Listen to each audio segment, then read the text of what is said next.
Okay, I'm going to be starting row 16.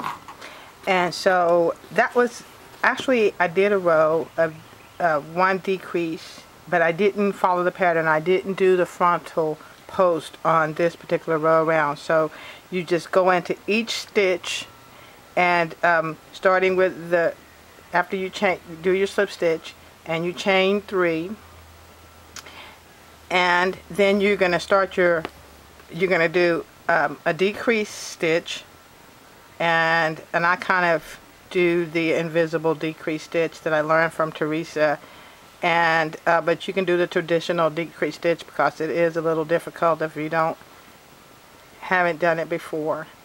And so that's one decrease. It actually takes up both of those stitches, and then I double crochet down 5, and actually 5 stitches, which would be 2, 3,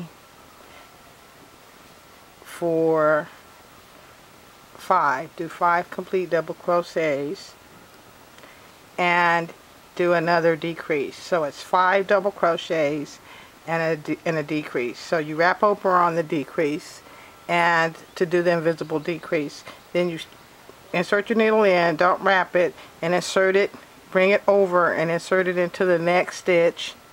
Then you wrap it, pull up the loop, and then you got to work that loop behind the bar.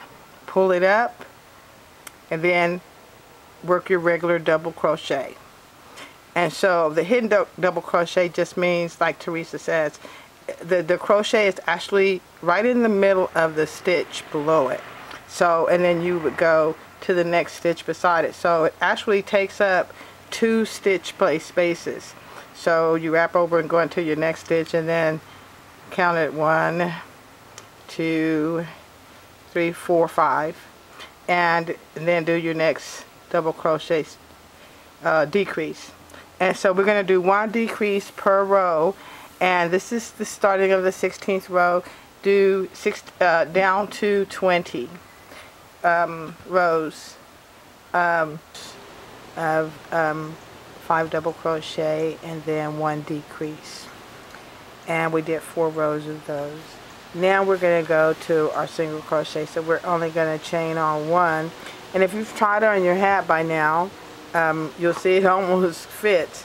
So we're going to do 4 more rows of single crochets, and we're going to do 5, chain 1, and actually what I'm going to do right here, I'm going to chain 2. I want 2 there. You can chain 1, but I want 2. And singles. I'm doing a double. So do that around for 4 rounds, but you're going to do 4 single crochets and then a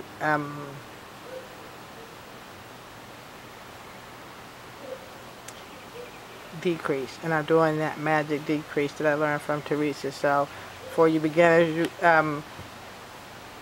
it's a little difficult. I don't really teach stitches, but I'll demonstrate it. On the single decrease, you would go in like you're going to pull your yarn up, but instead you just go over, take the top of the needle and go into the next stitch, and then pull up, and then go behind that bar, pull up, and there's your single crochet, but you've got 2 sides attached, so that's a decrease. And then so you would go to the next adjoining stitch and go ahead and do your work. And so we're doing 4 and 1.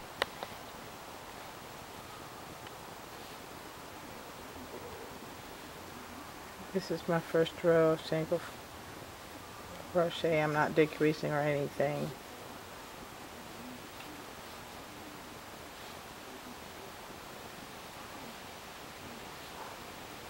I marked my last stitch where I started my very last row, because I'm just doing 4 rows of single crochets around. Kind of makes it like a little band or border.